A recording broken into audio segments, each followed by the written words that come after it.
Good day. This is Dimitri Lascaris coming to you for Reason to Resist from Kalamata, Greece on March 23rd, 2025.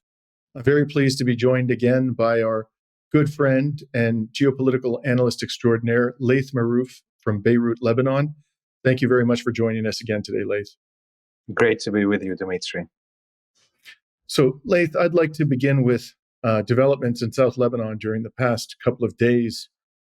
Yesterday, March 22nd, the Zionist entity and media claimed that 6 rockets were fired from South Lebanon into the Israeli colony of Metula in the northernmost tip of occupied Palestine. In apparent retaliation, the Zionist entity says it bombed dozens of sites in South Lebanon, and it described those sites as Hezbollah targets. For its part, however, Hezbollah denied that it had anything to do with the rockets fired from South Lebanon into Metula, and a statement by Hezbollah issued yesterday read as follows.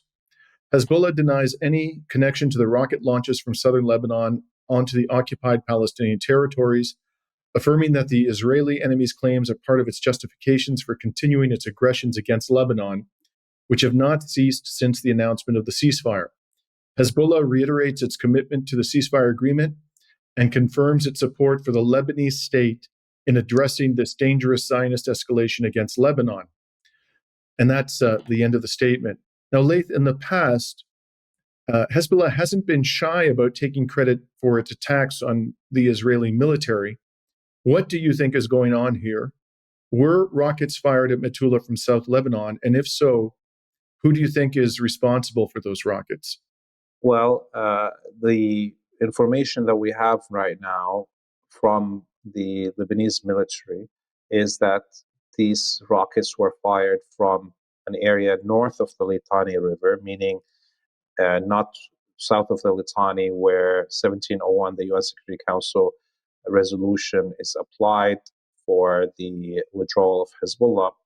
And according to the Lebanese military media, that took pictures of the launchers where these missiles were fired from. You look at these pictures, it's very clear these are very crudely made launchers, just 2 planks of 2x4s made into a triangle, and the Katyusha missile just resting on it and being fired. And the other information that we have is from the Israelis and those who filmed the missiles as they were, in the air, is that the Israelis shot down 4 of those missiles, and 2 missiles fell in Lebanese territory. By the way, me and you and David Miller with Hadi and Rami went to Kafar Kila, and Metula is right in front of Kafar Kila village. This is, and we saw the destruction there. So, and you mentioned this correctly. Hezbollah is never shy about announcing when it attacks the Zionist colony, and the statement that you read clearly indicates that they were not involved in this.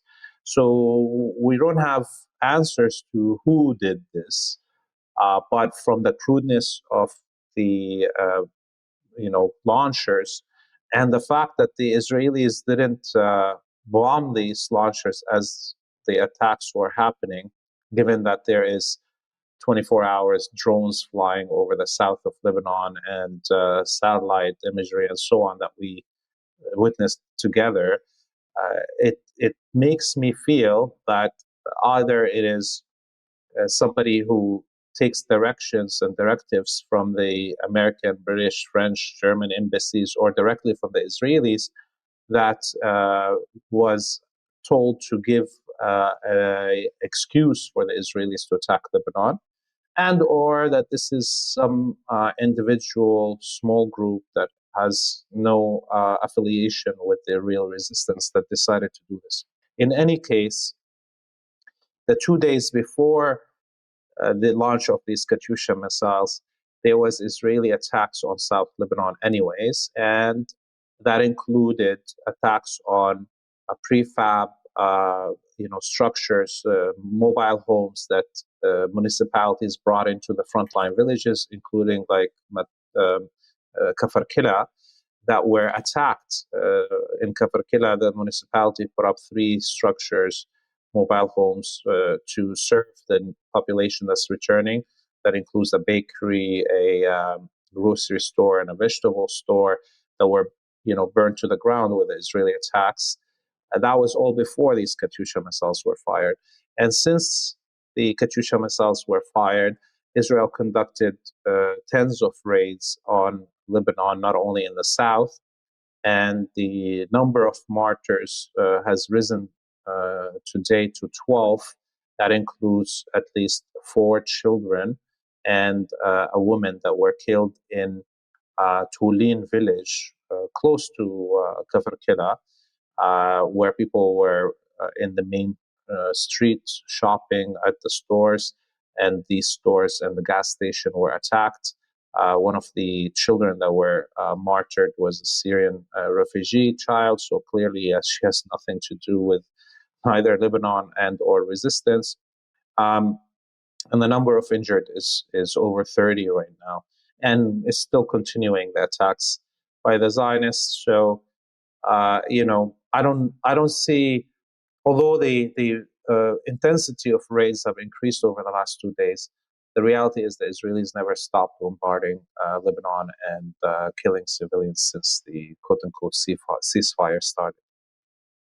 Right. And just for our audience's benefit, you mentioned our visit to Kafr Kila. You can find my report about that. It's about 3 weeks ago. It's entitled "Retreating Israeli Forces Leave a Trail of Destruction in the Lebanese Border Village, Kafr Kila," and also Laith on Free Palestine TV. I think in about a week ago, you published an extensive report of the vast devastation there when you and Hadi and myself and David Miller were there. And as we all remarked, it looked as though an atomic bomb had almost leveled the entire village, which had a pre-war population of thousands of people, to the ground. Now, I just want to hone in on this statement that Hezbollah made, Laith, because one aspect of it was particularly striking to me, and that is this part. Hezbollah reiterates its commitment to the ceasefire agreement and confirms its support for the Lebanese state in addressing this dangerous Zionist escalation. I think any rational, objective observer by now will have lost confidence, will have had no confidence in the Lebanese state's willingness to confront the Zionist aggressions against Lebanon. But the leadership of Hezbollah seems, at this point at any rate, content to place the onus upon the Lebanese National Army to deal with these aggressions. And one thing that certainly occurred to me when I read this statement is that on the ground, there are groups who are becoming frustrated with the fact that Hezbollah is exercising so much restraint and are taking matters into their own hands. What do you think is going on here? Why is Hezbollah continuing to show so much restraint in the face of these aggressions? And do you think this is, in fact, prompting others in the resistance movement to take matters into their own hands? Yeah, so before I answer that, I want to say that we were in Tolin yesterday and we filmed the damage and spoke to the locals, and people can watch that report on Free Palestine TV on our website and all our social media. In terms of your question, look, we have been visiting also the north of Lebanon, where the HTS Wahhabi death squads are attacking the border villages there. And it's clear from that situation also that Hezbollah is not participating officially in the fight against these Wahhabi death squads, and it's the clans, the local villagers that are carrying arms and fighting. And in both situations, in this northern attacks from the Wahhabi death squads and or in the south, the attacks by the Zionists, the Lebanese military is just sitting there and watching these violations of Lebanese sovereignty and the killing of Lebanese civilians and the destruction of Lebanese infrastructure and homes, and doing nothing, while the civilians, the villagers in both the north and the south are the ones that are risking their lives to liberate their own land with or without the support of the Lebanese army and or its collaboration with the Israelis and or with or without Hezbollah's official blessing for resistance. Now, having said this, it's important for us to understand the local situation, internal politics of Lebanon that Hezbollah finds itself in currently. And for instance, we saw the president and the prime minister of Lebanon issue statements condemning the Katyusha fire into the Zionist colony and not mentioning the Lebanese civilians that were killed and or injured, or the destruction of Lebanese properties and the occupation of Lebanese lands.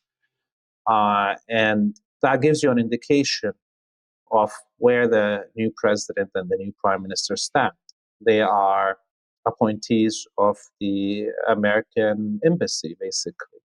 And therefore, we even also saw statements from the foreign minister of Lebanon, who is part of the Lebanese forces, the Phalange, the fascist Christian supremacist party that was responsible for the Sabra and Shatila massacre and Tal al-Zatar massacre, among others, in the Palestinian refugee camps in 1980s and 1970s. Making statements claiming that the Lebanese government is against Hezbollah and its actions, and so or blaming Hezbollah for the crimes of the Zionists in the country. So it's a very touchy situation, and Hezbollah finds even yesterday there was a statement from another member of parliament that belongs to the Quwat, the forces, the Lebanese forces, this fascist party, that was saying that if Hezbollah is not disarmed, then there should be an attack by HTS and Israel combined on Lebanon to disarm it. So here is a supposed Christian who's watching the Zionists kill Christians and destroy Christian sites in Palestine, who's watching the Wahhabi death squads kill Christians and destroy Christian holy sites in Syria, calling on those killers of Christians to come and kill Lebanese people. Okay, and so how can Hezbollah manage this situation while there is definitely people waiting to slaughter it, and it is surrounded? Lebanon is surrounded right now from all sides, even from the sea, by the German ships and French ships and American ships that are. And so how can Hezbollah survive this, rearm, reorganize, and find a way to push the Lebanese government and to its side without going into a civil war? And going into civil war against the collaborators will give even more advantage to the Wahhabi death squads and the Zionists to invade simultaneously. And this is what I think is brewing right now. That if Hezbollah tries to avoid the civil war situation or tries to avoid directly fighting with HTS and or the Zionists, they're going to bring it to it. The fight is going to come to Hezbollah. And I think the leadership of Hezbollah knows this. And therefore, they're taking as much time as they can to regroup, reorganize, rearm for what's coming that is unavoidable. Yeah. That's the way it seems to me, Laith. It seems to me that the Islamic resistance is besieged on all sides and knows that there is going to be another major confrontation with the enemies of the resistance, and is trying to gain as much time as possible to strengthen itself for that battle. It doesn't seem to be in any position at this stage to adopt an offensive posture, but rather it's devoting its resources to strengthening its ability to defend itself from the inevitable multi-front war that is going to be waged upon it, and that it has really begun. I mean, that multi-front war is happening now. But I would think that at some point, every time Hezbollah responds to these attacks with restraint, its enemies will take this as a sign of weakness and only be emboldened. So it seems that this confrontation is inevitably going to happen, and it's really just a question of when and where. I mean, do you agree? Does that essentially your assessment? Yeah, that's my assessment. And I would add to it another thing. Look, the Israelis, the Zionists, played this game for more than a decade of pretending that they are weak, pretending that they have problems, pretending that there's going to be a civil war, pretending that they're being damaged and so forth, which may have been part of the miscalculation, let's say, that in the axis of resistance activities during the 16 months war. So today, we even still see right now Zionists pretending that they are at the cusp of a civil war, or they're missing this or that, or Hezbollah or Hamas is going to hurt us here or that. And I don't think the Lebanese resistance is going to fall for this again, number one. But I also think that, number two, that Hezbollah is going to try to play that game too. Let everybody think that Hezbollah is dying and dead or is unable to fight back. Let the enemy miscalculate their moves and the power and abilities of Hezbollah at this moment. And let's see what's going to happen. So within Lebanese society, Laith, I mean, it's hard not to imagine that there are segments of Lebanese society, apart from the traditional supporters of Hezbollah, who are becoming increasingly incensed by the Lebanese state's unwillingness to confront these aggressions, whether it's coming from the Zionist colony or it's coming from the Wahhabi death squads in Syria. Do you see any indication that large segments of the Lebanese population are becoming impatient with the inaction, the passivity, and the complicity of the Western-backed Lebanese government? Yeah, I think look, the traditional base of Hezbollah is even more supportive of resistance today and more angry and more revenge-oriented at this moment. But we even have now other sections of society that have been, let's say, on the fence, that have shifted towards support of resistance.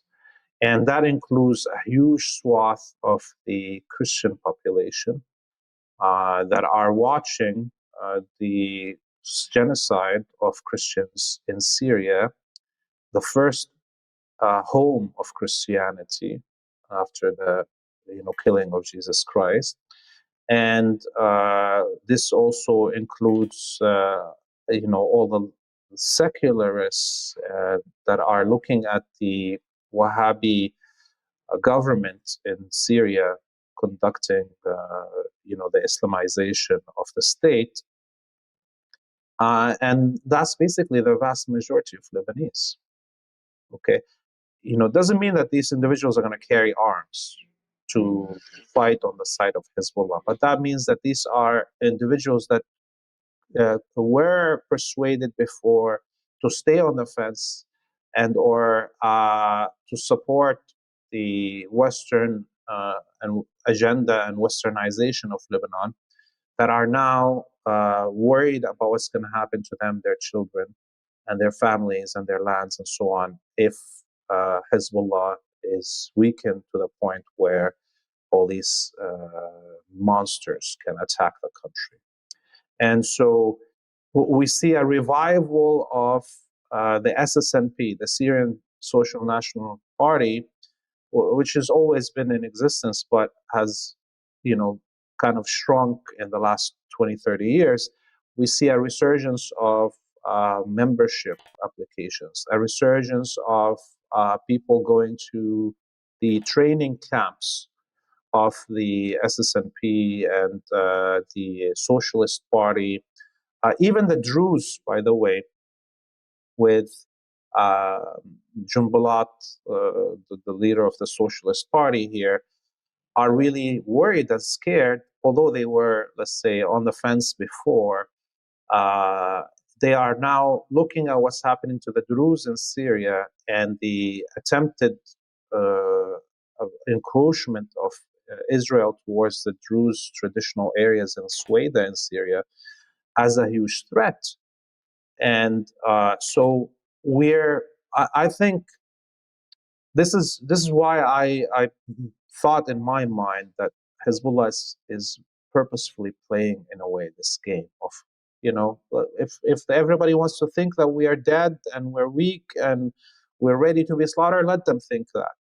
But you look at what's happening in society, and things are not going in the direction of more support for collaboration with the Zionists. On the contrary, and it's especially with the fall of the Assad government and the takeover of Syria, those 15 years of sectarian propaganda that was pumped into Lebanon and the rest of the Arabic world about Assad and the Shia that are killing the Sunnis, well, right now is gone. There's no more Assad, there's no more Ba'ath Party, and there's nobody fighting or killing these Wahhabi squads. But what we see is a total genocide being conducted in Syria and a collapse of the state and fragmentations of it.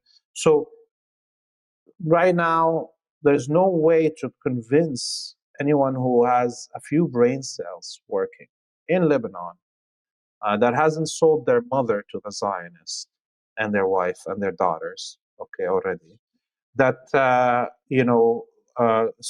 letting Hezbollah collapse will actually benefit anybody. So Right. the world is changing because of the actions of the Zionists. And I would have thought that, as I understand it, there are thousands upon thousands of Alawites and Christians who have crossed into Lebanon to avoid slaughter by the Wahhabi death squads, and their anger and their determination to return to their homeland and defend what is theirs must be also a factor in the mix in Lebanon. What do we know about that? I mean, how many people have come across from the Christian and the Alawite community, the Druze community in Syria, and what actions are they taking, if any, to prepare themselves for taking the fight to HTS in their homeland? Do we have any indications about that? Yeah, I mean, the numbers are hard to get correctly of who and how many people crossed. But just from our visits to the north of Lebanon and the Beqa Valley and the Qalamun Mountains over the last few weeks, and we did report from the area around Akkar province that's close to the sea, the Mediterranean Sea, that we visited Al Mas'udiyya town when we saw the people crossing the river that is the main border between Lebanon and Syria in the north. And, just from the major numbers that we got from a few of the churches and the religious organizations, we're talking about 400,000 to 500,000 that already crossed into Lebanon over the last 2 months. There was a big wave coming from the coast over the last 3 weeks. And as far as we can tell from the witness statements that we recorded, is that hundreds, not even tens, hundreds of villages in Hama, Homs, Latakia, and Tartus on the coast have been emptied. Alawite, Shia, and Christian communities and Ismaili communities in those 4 provinces in western Syria have been totally emptied. And in each time, the reason there was a escape by these civilians is because there was a massacre in that village, and whoever could escape escaped. The numbers, according to the Malachite Greek Catholic Church and Mother Agnes Lacroix, who's very famous in Syria, they have recorded the names of 20,000 disappeared, okay, in those 4 provinces, and the names of another 20,000 confirmed killed, murdered, okay? So in just 3 weeks, if we put the disappeared plus the confirmed kills, it's like 40,000 people genocided in the coast of Syria in 3 weeks. I mean, the Israelis needed more than a year to get to that number with nonstop bombardment of Gaza. These are the Wahhabi death squads are coming in, macheteing people and just emptying their machine gun clips in homes and for whole families, and rapes, and you can watch those reports that we recorded from Al Mas'oudiyah, this Lebanese village that is taking in all these refugees on the coast, to see their testimonies of these survivors. Right. So let's move now to the question of Yemen. About 1 week ago, the genocidal Trump regime resumed the U.S. military's bombing of Yemen. It never actually really stopped. It's been going on for a decade or more. And they did so for the simple reason that Ansar Allah declared that it would not tolerate Israel's starvation of the people of Gaza. And although Ansar Allah threatened to resume attacking Red Sea shipping that was complicit with the Zionist entity, they hadn't actually done that at the time that the Trump regime began massive bombings in Yemen. And those bombings killed, according to local authorities, dozens of Yemenis, including women and children. Yemen has since retaliated by firing missiles at the Zionist colony and at U.S. naval forces in the Red Sea. And now the Trump regime is sending a second aircraft carrier battle group to the region. What is your assessment there in Beirut, to the extent you can ascertain it, Laith, of the impacts of the retaliatory attacks by Ansar Allah on the Zionist colony? And what do you make of the Trump regime's decision to send a second aircraft carrier battle group to the Red Sea region? So I'll start with your last part. The sending of a second aircraft carrier battle group is an admittance that the first battle group was defeated and that it was damaged and unable to conduct its activities. Therefore, a replacement was being sent to deliver on the objectives. Now, how can we assess that actually the Yemenis were successful in targeting and hitting the aircraft carrier Truman and its support group? Well, we can just look at the effects of Yemen's attacks by hypersonic missiles, cruise missiles, and drones on the land-based targets that are in the Zionist colony that have much more even air defenses to protect them. So Yemen, for over a year, has been firing these missiles on the Zionist colony and hitting their targets, and nobody's able to stop them. And in the Zionist colony, there's all and every air defense system available in the NATO arsenal on the ground. That includes the THAAD, American air defense system, so it's supposed to be the highest, most respected or valued air defense systems in NATO. And they were unable to stop Yemeni hypersonic missiles and drones and cruise missiles. And by the way, the Yemenis hit Ben Gurion Airport this morning. They hit it last night, and they're saying that they will not allow any air traffic to come to Israel as long as there's no aid allowed to go into Gaza. And so once we assess that Yemen was able to hit all these targets in a land-based situation, and then we go look at the aircraft carrier group, which the aircraft carrier itself doesn't have air defense systems, doesn't have like AA interceptors, but it's surrounded by destroyers and frigates that carry Patriot missiles and other air defense systems, none of them are which are THAAD.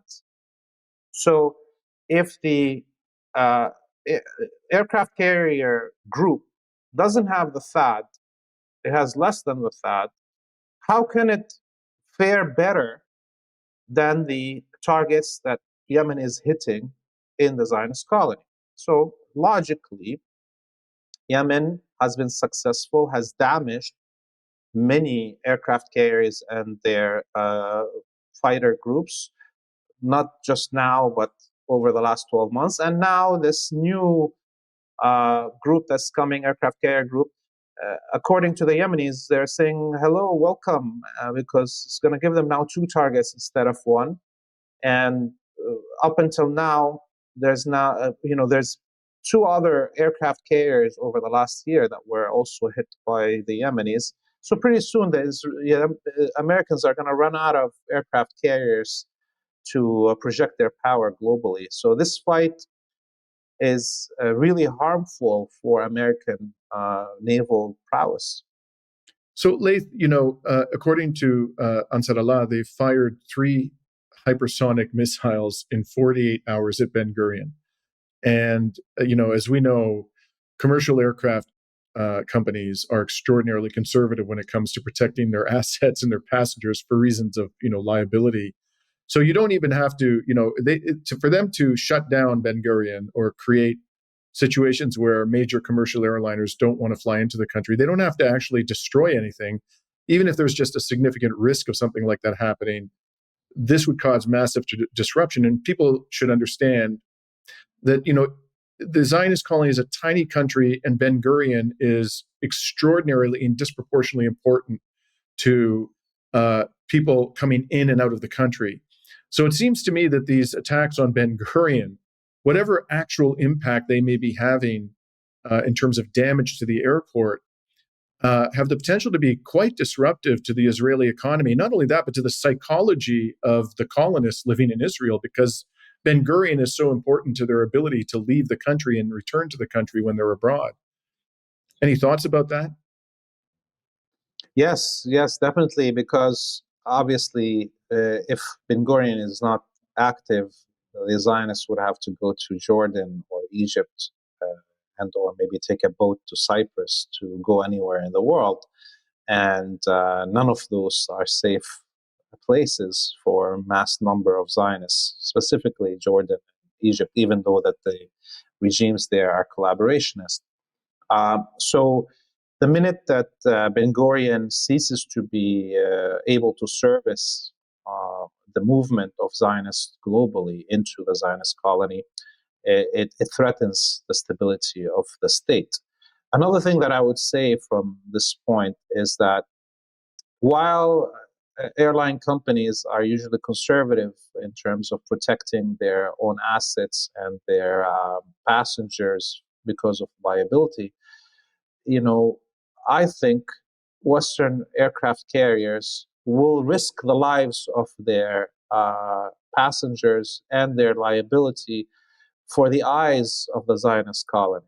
As we saw, the whole Western establishment risk their whole civilization and standards and reputation and rights of their own citizens to appease the Zionist colony, because Zionism is the religion of the West. So I wouldn't look at what happened in Ben Gurion over the last 2 days. Those those airliners stayed up in the air instead of landing, let's say, in Cyprus or Jordan or Egypt, until they were told, go ahead and land, rather than care for the safety of their passengers. And you know what? I don't care. Let them not care for their passengers because most of their passengers are Zionists anyways. And you know what? Let them sue each other if something happens, and let them take the funds from each other. It's as we say in Arabic, "Fakhar bikassir ba'do," which means clay pots that are breaking each other. I don't have anything in the clay pot business to me that benefits me. Mm-hmm. So let the Zionists and the imperialists and the capitalists destroy each other in this rush to show who is more Zionist than the other. Mm-hmm. One thing I didn't mention when we were talking about the American aircraft carriers is that the United States, uh, according to admissions by Navy admirals and Navy officers in the U.S. Navy, they have been facing the most gruesome and severe naval battle since the end of World War II. Okay, so that's an admittance from the horse's mouth. Okay, there's they're telling you they've never seen an enemy like this before. None of course, these admirals and officers lived World War II, so obviously they've never lived such a battle. They're used to, bombarding whole nations and killing, mass killing peoples across the world from these aircraft carriers, as if it's like a walk in the park with nobody threatening them ever. Mm-hmm. Not one bullet being fired at them. And today, for the first time, they're actually engaging in real naval battle. Right. Now, I'd like to switch to West Bank because we hear so little about that, and Free Palestine TV has been extraordinarily informative in terms of telling us what's going on there. Since we last spoke to you several weeks ago, Laith, what are your people on the ground telling you about conditions in the West Bank, particularly in Jenin and Tulkarm and Nablus? Yeah, the situation really deteriorated. I mean, we are producing so much reports, and I hope and I wish that people are watching and sharing them even more so because of the rarity of the news from the West Bank. But it's a really ugly situation. The Zionists actually feel that because there's so much eyes on Syria, on Lebanon, on Gaza, that they can, commit crimes and get away with it, as they were also getting away with everything else. But even under the cover of silence, even more so. And so we've seen multiple children being targeted deliberately by sniper fire or being shot from the back while they're playing in their, in the yard of their home. We've seen a child that was on his bicycle that a Zionist settler came and rammed him and then came out of the car and shot the kid, killed him after he already ran over him. And this is above and beyond, of course, the mass destruction in the refugee camps of Jenin, Tulkarm, and Nablus, and the mass expulsion of these civilians. The numbers are around 60 to 80,000 internally displaced in only those three cities. And the campaign continues. It's now been almost 70 days of nonstop invasion of Jenin and besiegement of Jenin. And the situation in the Jordan Valley, which we are having problems reaching to cover. There's so many checkpoints to get to the Jordan Valley that our journalists are unable to go and record these reports. But what we are being told by the locals is, number one, the vast majority of Palestinians that are living in the Jordan Valley near the main road have been expelled from their homes. So another 20, 30,000 Palestinians in the Jordan Valley are now homeless and have been expelled from the whole exclusion zone that Netanyahu is creating to confiscate all the Jordan Valley land. Mm-hmm. And this is, of course, above and beyond the daily attacks on other places. In Hebron, for instance, of course, our viewers may know it's Ramadan. It's the holy month of fasting and for the Muslims, and people traditionally go to all these important mosques to pray in them, including the Ibrahimi Mosque in Hebron. It's now 3 weeks that the Palestinians have not been allowed to go to pray in the Ibrahimi Mosque. And finally, I would say one of the saddest things that I've been watching over the last week or two is the repeated arresting of Palestinian prisoners of war that have been released in the prisoner exchange deals over the last few months. It's not 1 or 2 or 3, it's now over a dozen that have been rearrested, and the killing of even some of them. There's now, 3 former prisoners of war that have been killed by the Israelis over the last 2 weeks, and this is very sad. This is people that all of Gaza fought for their liberation, only for them to be killed or be arrested by the ghouls of Zionism. Which in and of itself constitutes another severe violation of the ceasefire agreement that Israel has treated from day one like toilet paper.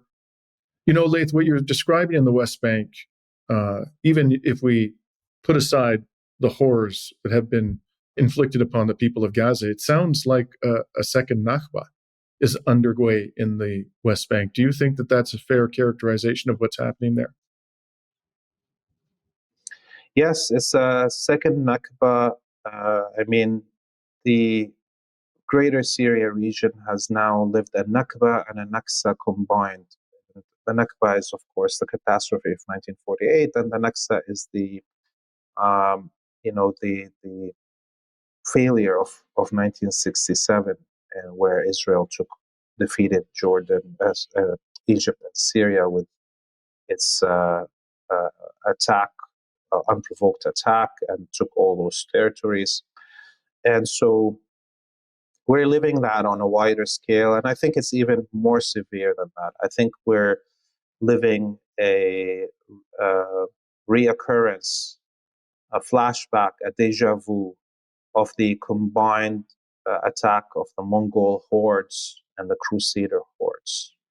And, the Wahhabi, Ikhwani, Turkic hordes that we see is the modern Mongol hordes, and the Zionists, the Crusaders, are the modern Crusaders. And at that time, in that awful moment,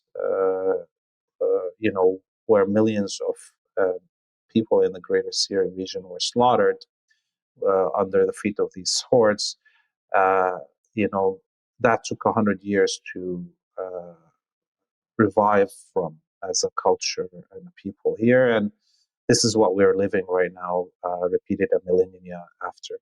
Right. Lastly, Laith, I'd like to ask you about Trump's Middle East envoy, Steve Witkoff.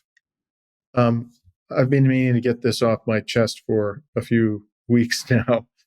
Witkoff, he seems to be all over the place. He's shuttling between capitals in West Asia and Eastern Europe to prevent 2 existentially dangerous conflicts from spiraling out of control. At least that's what we're told, more or less, that his mandate is.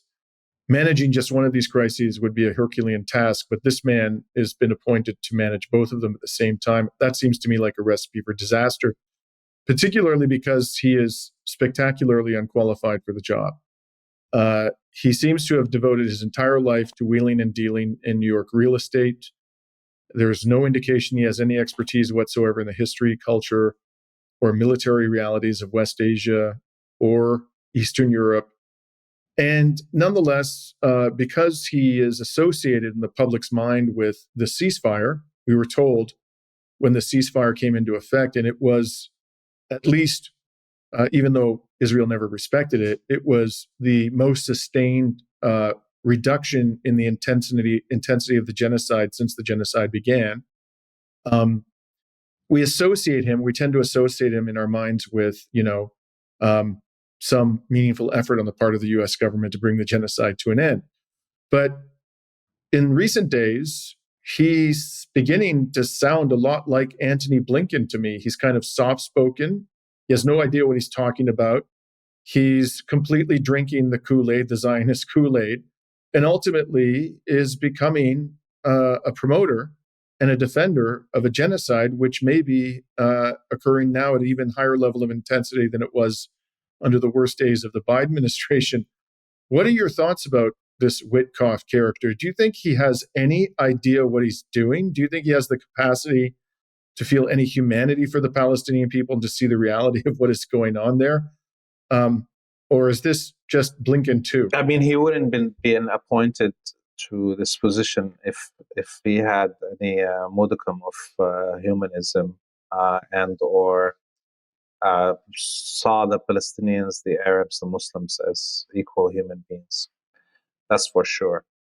Now, if we look at the fact that he has no expertise in the history, geography, or culture of both the Arabic people and the Russians, I mean, this is a recipe for disaster for the United States policies in the region. And but it's also a recipe for more suffering of the peoples here and in Russia and in Ukraine. And I don't think the United States can produce anything better than Witkoff. This is an empire in decline, an empire in retreat. And this is the best that it can produce as leadership. Trump and Biden, Witkoff and Blinken. These are the creme de la creme of a shithole called an empire in retreat. There's nothing that the United States can birth better than this currently. I'm not saying, of course, that the U.S. is now, it's going to end, it's going to, the empire is over. No, it's a long process, the fall of empires. But clearly, Witkoff and Blinken, Trump and Biden are all symbols and signals of the decay of this civilization. If it can't produce somebody that knows even geography or history to lead such a position, that's a condemnation of the whole civilization. It's and it is a recipe for disaster, both for the U.S. and the victims of imperialism, because the more mistakes Witkoff or Blinken does, it's not only gonna lead to, let's say, weakening of the empire and the Zionist colony. It's also going to lead to more bloodshed. Yeah. I'll close it out by just saying my overall impression of the Trump administration after a little more than 2 months of Trump 2.0 is he is going to end up hastening the demise of the Anglo-American empire. It will happen sooner than it otherwise would have with, relatively competent leadership. And again, the critical question for all of us is whether or not, the U.S. empire will take us all down with it. I don't think it will, but we must be vigilant in ensuring that does not happen. And with that, Laith, I'd like to thank you again for joining us, and always a pleasure to talk to you, my friend. Great to be with you, Dimitri. See you soon, inshallah. Inshallah. And Dimitri Lascaris signing off from Kalamata, Greece on March 23rd, 2025.